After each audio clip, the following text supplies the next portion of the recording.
Well, hello, you guys. Today I'm going to talk about OnlyFans, some myths, some misconceptions, and important things to know. And just so you know, I used to have an OnlyFans, and now I'm at JustFor.Fans. And if you're going to do that, what you have to know is, first of all, if you do anything like that, you have to be embodied sexuality. That means, as the woman, you only do what you as the woman will naturally want to do. And that means you're going to have fewer subscribers and you're going to end up with more classy men who treat you with respect. But if you're just chasing the money and you're bowing to pressure to do more and do more, it will crush your soul and you're not going to make that much money anyway. And sadly, a lot of what porn is, I thought that OnlyFans and JustFor.Fans and sites like that were better. I think JustFor.Fans is better because that's content creator driven.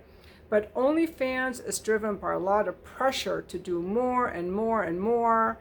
And it can really ruin your soul while you don't make that much money anyway. So this video is specifically about OnlyFans. This is not about people who are embodied in their sexuality, making content that they enjoy. Like, my stuff is very sensual and no one's pressuring me at all. And I charge $40 a month. When you just charge $2 a month or $5 a month and you're pressured to do more and more and more, you're going to attract a lot of low-class, vile, entitled losers, predators, just losers. And it's going to ruin your soul. So in this video today, I'm going to be showing you clips from two different YouTube videos that I saw. One is Victoria Sines, who was worked for a large agency in Australia that worked with girls on OnlyFans that were making at least $5,000 a month already to help them boost their income. She's interviewed on a channel called Exodus Cry podcast. The owner is Benjamin Nolot. I hope I said this correctly. And he's involved in helping women who want to leave, like to break the cycle of commercial sexual exploitation and help those who have been sold for sex, because every person should be free. ExodusCry.com.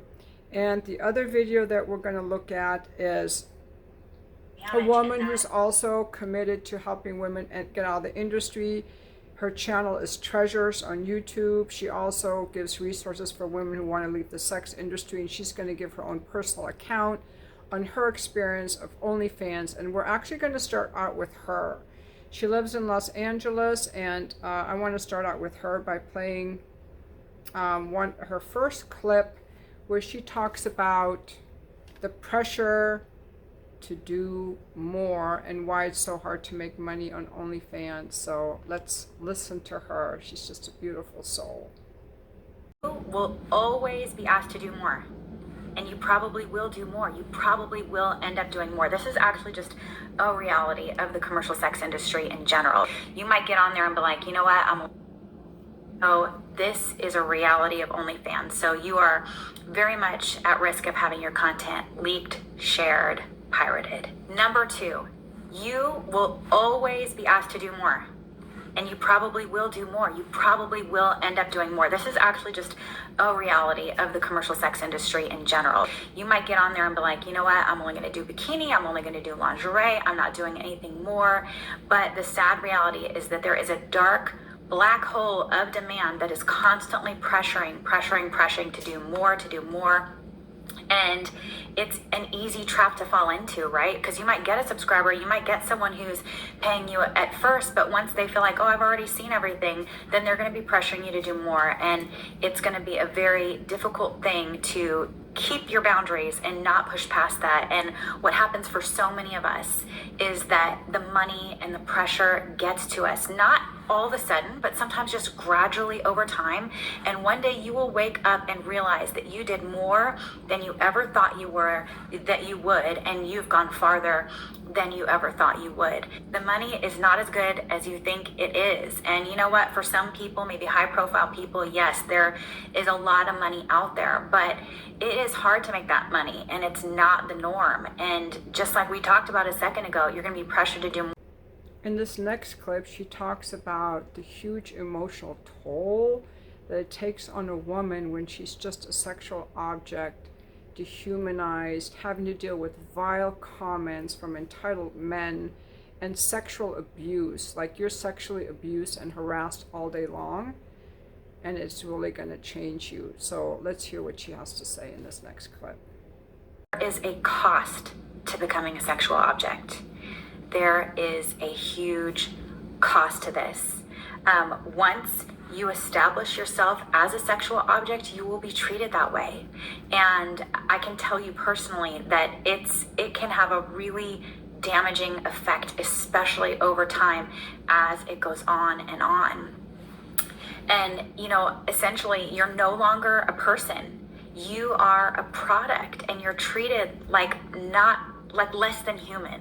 And I'm trying to tell you that I have never heard anything more vile and crude and awful and abusive than the comments from people who believe that you exist to satisfy them sexually, that you exist for their own personal sexual gratification. They have a sense of entitlement, a sense of ownership that makes them think they can comment on every single inch of you and say whatever they want to do to you. Ultimately, it's an experience of being dehumanized.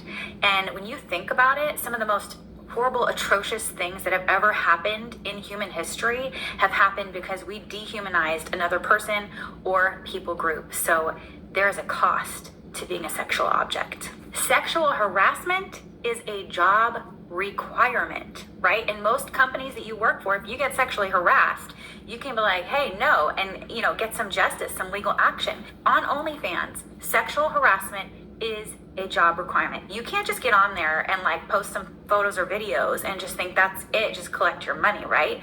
Like, you are expected to constantly interact with subscribers.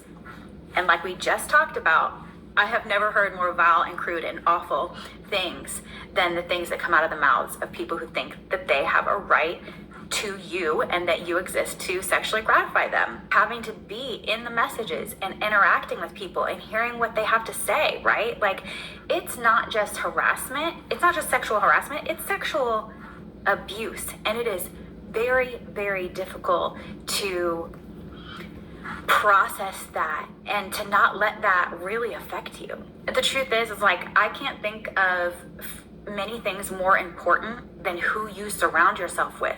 So you got to ask yourself, like, is this who I really want to be surrounding myself with? Is this the kind of type of person, type of, you know, stuff that I want to have in my ear all day long, every day, day after day? Is this the kind of person I want in my life? Is the subscribers on OnlyFans? And I would like to suggest that it probably isn't.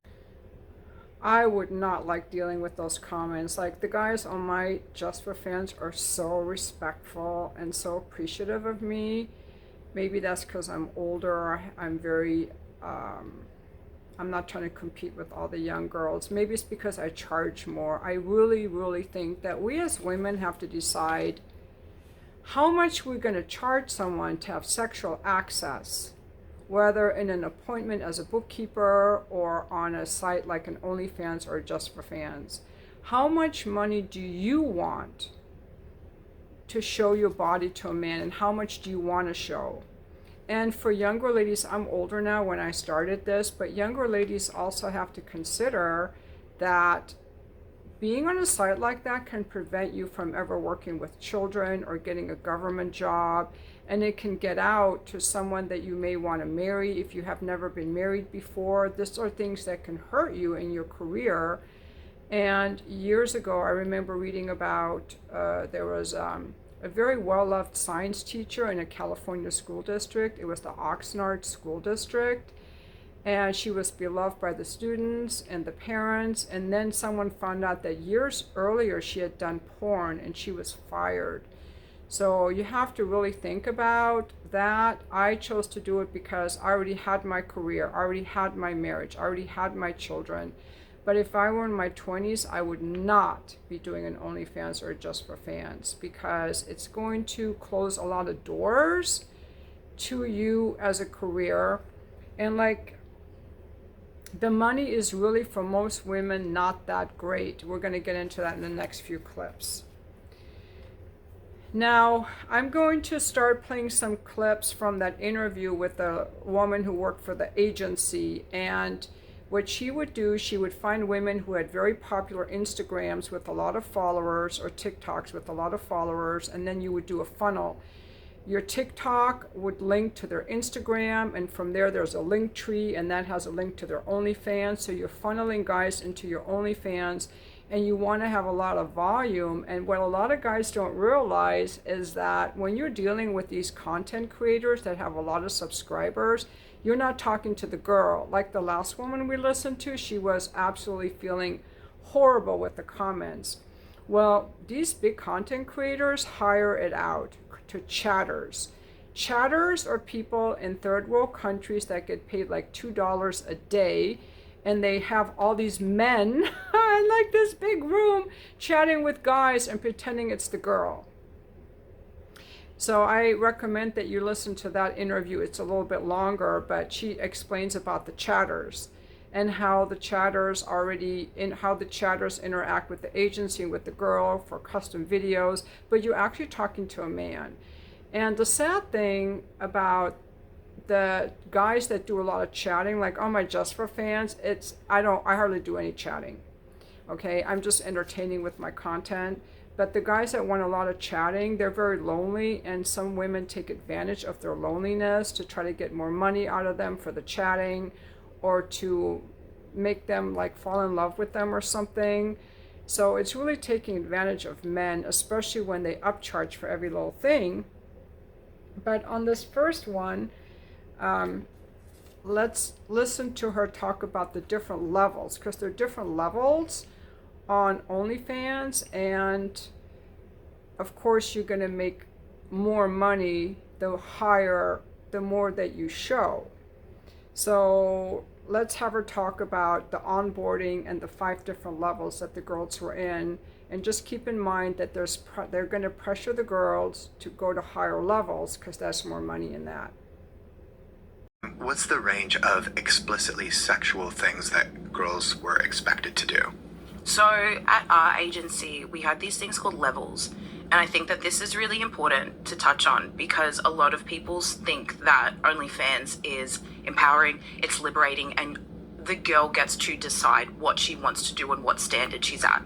And when you come to the agency where I worked at, we would tell you what your options are. And so I think that that's a really important thing to note, because a lot of girls will go, well, I get to pick it. Well, no. When we would onboard you, we would have these things called levels. And so the levels is basically what standard you were comfortable at, but we would tell you the standards. So there was a level 1, and level 1 was Instagram content. So like bikini, lingerie, all that type of stuff. Level 2 was implied nude. So maybe it would be like a naked picture, but like you're covering or whatever. Level 3 got into basically full nudity and like some sex acts. Level 4 was everything, and I'm so sorry for the language, but everything but anal. And then level 5 was everything. And so we would be like, yep, you fit in here. But then what we ended up doing is, and this was my idea, I was like, why do we have a level 1? I was like, what's the point? I was like, people aren't going to pay to see Instagram content on OnlyFans. Let's just get rid of it. But a lot of girls only want to do level 1. And so we're taking this level out, and we're telling you that your baseline minimum that you have to start at is like implied nudity. And so that was, I don't know what other agencies are like, but at our agency anyways, they were kind of the content standards, and you would fit into one of those levels.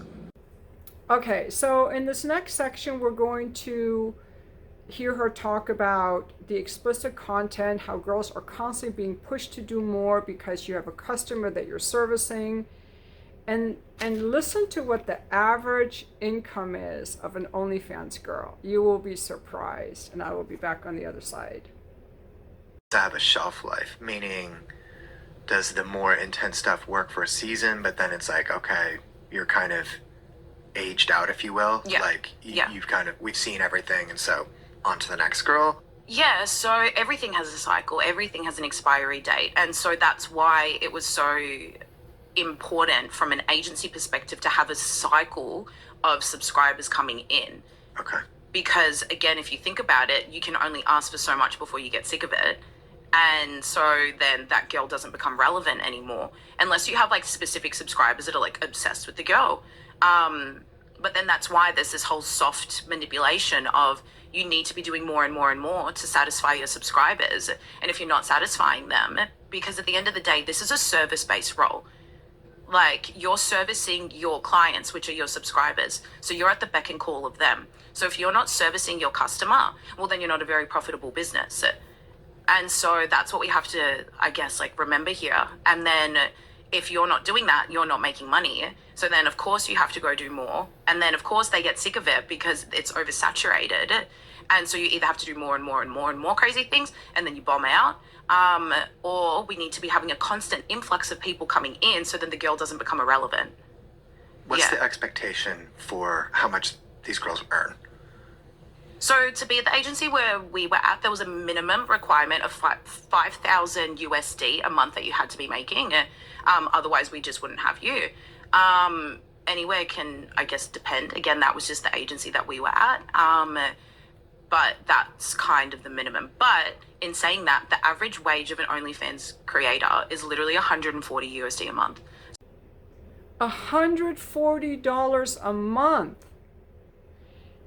And you know what you didn't hear, where I didn't show all the clips, but the lady from the agency explained how much work it is for the girls. They have to work 8 to 10 hours a day. They're constantly pushed to do, like, you didn't meet your quota. They were like told every day, you've got to make 8 unique videos for your TikTok, 8 for your Instagram, 8 for your OnlyFans, depending on what was currently trending on social media. So these girls would spend all day making all these videos, and it was extremely stressful, and they were told what to do. None of it came from their own sexual expression.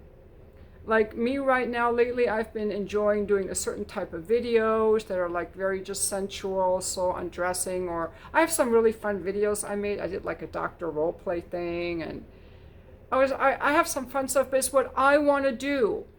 And I stopped filming with my bookkeeping clients, and my subscribers went down by 20%. That is something that actually happened. I lost subscribers because I stopped filming myself with guys. That's the reality. The more explicit stuff you do, the more people will pay, because there are a lot of very sick men out there that want to see very sick, crazy things, or they want to see more extreme things, or they can't be satisfied with just the beauty of a woman. There are some very beautiful ones I saw on YouTube. There's a woman that has an OnlyFans, but her YouTube is her doing yoga in her home. Like, it's very beautiful and artistic. And I could see that someone should be able to enjoy, you can see like her tight little pants on her yoga. But I'm sure that her OnlyFans is extremely beautiful and erotic. And that's the kind of content that I think a woman naturally wants to make. Like showcasing our bodies, being erotic, posing in different ways, maybe just doing some more things that we naturally enjoy. And what women naturally enjoy is going to be different than what some of these guys want to see. And if we give into that, doing more and doing crude things, like I've had some really crazy requests, like I want to see you poop, I want to see you drink your pee, guys have all kinds of crazy ideas. They should do that with their girlfriend, because to the extent that women are dehumanized, they allowed themselves. And the woman from the agency talked about soft manipulation. They'll be like, well, this girl's making all this money. Don't you want to make all this money? Oh, this guy wants to see this. Don't you want to do that? And the highest level is the fourth highest level was everything but anal, and the highest level was everything. So to make all the money, you have to do anal, you got to do, guys want to see you poop or smear it on you, like sick. It's very sick. I'm not saying there aren't people who might want to do it, but I don't know any women who want to do that kind of stuff. So women allow themselves to be dehumanized, and that's the problem with doing porn that a director wants. And for a long time I thought, well, OnlyFans is better because women are doing what they want to do. But watching these videos this week, I realized that women are being pressured to do things that they don't want to do for the money, or because the agency is pushing them. Oh, if you join our agency, we're going to have all these parties and it's really fun and look how much money she's making, and it's a soft manipulation. And the woman quit the agency because she started feeling like she was hurting women. So this is just so important, ladies, that when it comes to our sexual autonomy, that we only do what we enjoy.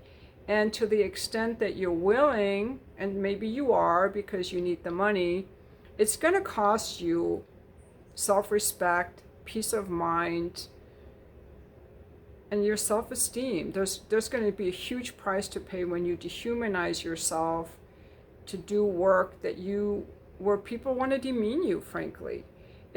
I'm very much a proponent of embodied sexuality. What am I a yes to? What do I want to do? And for $140 a month on the average, the women that make a lot of money already have a huge following. I make more than $140 a month, or I would not do it at all, but not 100,000. Okay, somewhere in the middle. So yeah, and then there's also a risk that people will put your content out anywhere, especially if you're just charging a few dollars a month. A guy that spends that little has no respect for you or your time. JustFor.Fans is really good because there's piracy software there. So if someone were to put a video somewhere, there's piracy code in each video, so they would know who did it, and we could go after that person. And also, when men pay more, they're not going to be interested in just putting it out everywhere. I have not found my JustFor.Fans stuff anywhere, although I did find a couple photos once, but that's just part of the price I'm willing to pay. A couple photos here, there of my centerfold pussy shots. I'm like, well, I do look really good. I wish it wasn't out there, but it is a price that we pay when we're online. Anything we put online is always going to be out there, but it really minimizes the risk of guys pirating your stuff if you charge more money. It's really going to minimize the risk of getting some lonely incel loser or predator guy or stalker if you charge a little bit more money and you don't make yourself accessible to just any kind of riffraff. I would not post any free stuff. I would not recommend letting guys just text you for free. Have some good, strong boundaries. And, you're going to have some kind of a following to really make money, but it's not the easy money that people make it out to be. And there are so many girls on there now that, it's not such a unique thing anymore. And most of the subscribers are only there for a month or two. There'll be a small percentage who really like you, but most of them, so you have to constantly get new subscribers. And, yeah, so I really recommend, if you're going to make a page like that, to charge at least $40 a month, do no freebies, and only do content that you actually enjoy, or for couples, that you as a couple actually enjoy. And I would not put any of my stuff out there online for free, because what does it do for you? So those are just... I think that's all I have to say on the topic. Yeah. Anyway, thanks you guys for watching my video. And if you want to find me on that site, I use a different name. I don't show my face, so it's going to be hard to find me. I don't care if you do. My YouTube channel is just a separate thing that I do just for fun. I mean, it's more like a hobby. It's like a passion project. Oh, I have something I want to say. And I know that these clips that I do are not ideal, but my Mac is 10 years old. I don't have the ability to make videos on it and do the split screen and stuff. The microphone is really old. The speakers are really old. It still works, but my Mac is from 2013, okay?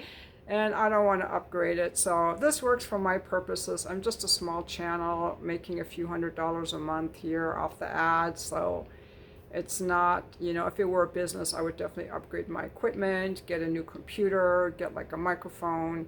But hey, I'm just a grandma in my home making these videos, so, you know, works for me. Anyway, thank you so much for watching my video.